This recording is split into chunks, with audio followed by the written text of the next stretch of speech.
Мы удовлетворены итогами круглого стола, который прошел в Усинске сегодня, 19 августа. Мы услышали точки зрения разных сторон. Что очень важно, мы услышали поддержку со стороны государственных надзорных органов, со стороны частично администрации муниципального округа Усинск, ну и самое главное, Министерство природных ресурсов Республики Коми, которое готово поддержать рекомендации Greenpeace и реализовать их в виде законодательной инициативы от Республики Коми. Спасибо. Аня Скальская, Усинское телевидение. Большими буквами на пресс-релизе с задней стороны написано, что России не потребуется освоение арктического шельфа. Вот есть мнение такое, хотелось бы услышать ваш комментарий, что Greenpeace преследует какие-то тайные цели. Да? Вот как вы прокомментируете? Не секрет, что сегодня руководство Российской Федерации нацеливает нефтяные компании на просто идти на север, уходить там, где есть еще нефть или, возможно, есть, это арктический шельф, конечно же.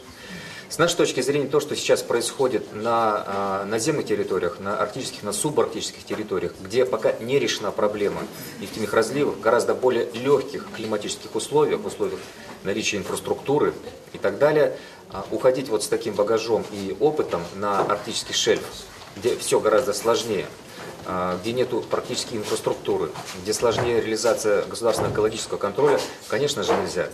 Поэтому наша задача в том числе не только совершенствование законодательства, но и каким-то образом еще раз убедить руководство страны, федеральный уровень, в том, что сегодня есть альтернативные пути, альтернативные способы получения нефти, нефтезамещения, в том числе за счет прекращения утечек нефти. По некоторым оценкам, это 1 миллион тонн нефти, которые страна теряет ежегодно в виде нефтяных разливов.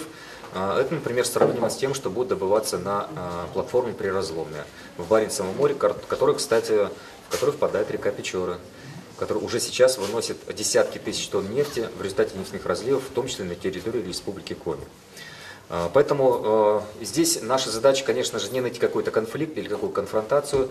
Наша задача еще раз убедить использовать уже этот аргумент, вот этот негативный опыт, который есть с нефтяными разливами в нашей стране, к сожалению, что на сегодня нужно решать проблемы, которые есть здесь и сейчас на освоенных территориях, совершенствовать технологии добычи, предотвращения нефтяных разливов и добывать там, где нефть есть, и ее взять легче, исключив экологические риски, которые намного выше и больше на арктическом шельфе.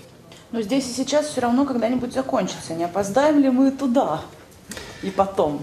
На сегодня можно сказать, что арктическая гонка за арктической нефтью в Северном Ледовитом океане, она в основном происходит на страницах газет. На сегодня нет технологий добычи нефти на арктическом шельфе в таких условиях.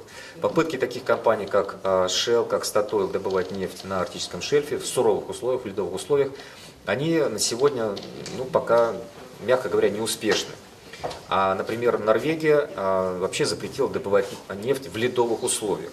То есть можно представить себе, что на сегодня технологически компании, да кто угодно, там страны, человечество не готово к таким проектам на шельфе. Поэтому это в основном слова. И если говорить о том, как делить арктический пирог, на сегодня есть конвенция о международном морском праве, которая четко закрепила, что все, что находится в 200-мильных эксклюзивных экономических зонах приарктических государств, любых прибрежных стран, на сегодня это исключительная юрисдикция прибрежных стран. То есть на сегодня это исключительное право Российской Федерации исследовать моря Лаптевых, Чукотское море, Баренцево море, Карское море. Здесь никакой конкуренции нет, поверьте, и в МИДе, и в правительстве Российской Федерации, и в Кремле это прекрасно знают. Владимир Алексеевич, Алиса Науменко, издательский дом «Нефть Ивана Печоры». Знаете, у меня такой вопрос. Сегодня в основном те предложения, которые вы, в частности, выносили, да, Greenpeace, это все уже после того, как, собственно говоря, аварийная ситуация произошла, да? Когда-либо вы обсуждали, допустим, возможность такого явления, как государственное софинансирование программ по замене трубопроводного транспорта? Понятно, что компании частные. Но что, если им начать помогать до того, как что-то произошло? Ведь мы же знаем, что именно в устаревших трубопроводах основная проблема. Безусловно, основной источник нефтяных разливов – это ветхие аварийные нефтепроводы. На сегодня это известно, это не какой-то секрет. Гораздо легче предотвратить, как вы правильно говорите, разлив, чем потом убирать в сложнейших условиях, арктических, субарктических, и в итоге очень часто их просто не убирают, потому что это невозможно убрать нефтяной разлив. Поэтому здесь, конечно, вопрос государственной политики, каким образом мотивировать и стимулировать компании для того, чтобы они инвестировали в замену нефтепроводного парка.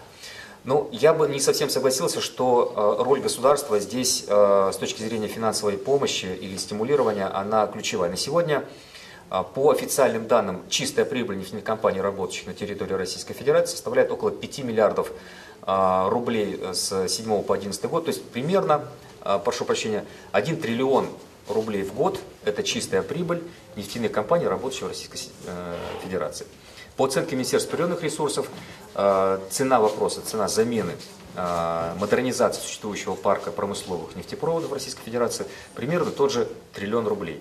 То есть если эта программа рассматривается в течение нескольких лет, то в принципе это часть прибыли, те 10-20% прибыли эквивалента, которые могут составить стоимость реализации программы по замене нефтепровода. То есть на самом деле вопрос в том, как убедить компании, ну да, придется решать вопрос, за счет чего и каким образом убеждать акционеров о том, что чистая прибыль, которая будет подлежать разделению между акционерами, она будет меньше на те самые 10-20%, которые я говорил. Государство, конечно же, не должно оставаться в стороне, поэтому среди наших рекомендаций вещи, связанные с экологическим страхованием. То есть это те финансовые резервы, которые могут быть использованы компаниями, ну, либо в складчину, либо индивидуально. С точки зрения прямой помощи, я не думаю, что государство на сегодня готово такую помощь оказывать, учитывая сложную ситуацию с федеральным бюджетом, не говоря про региональные бюджеты. Поэтому здесь, скорее всего, речь должна идти о налоговом стимулировании. На сегодня государство готово к такому стимулированию. На сегодня, по оценкам различных экспертов, 10-12 миллиардов долларов эквивалентов в год – это налоговые льготы, которые получают нефтяные компании, но, к сожалению, это льготы, которые идут на стимулирование открытия новых месторождений. Это новые трубы, это новые разливы и так далее. Поэтому, с нашей точки зрения, вот этот пакет налоговых льгот, который на сегодня составляет сотни миллиардов рублей, вот он должен быть переориентирован как раз на стимулирование вот этих вещей. Тем более, что механизмы есть, тем более, что государство уже сейчас вводит налоговые льготы для экологических программ. И более того, в Республике Коми это тоже присутствует. Поэтому, отвечать на вопрос, могу коротко сказать, что да, государство должно принимать в этом участие через налоговое стимулирование, его переориентирование с открытия новых месторождений на ремонт существующего нефтепроводного парка.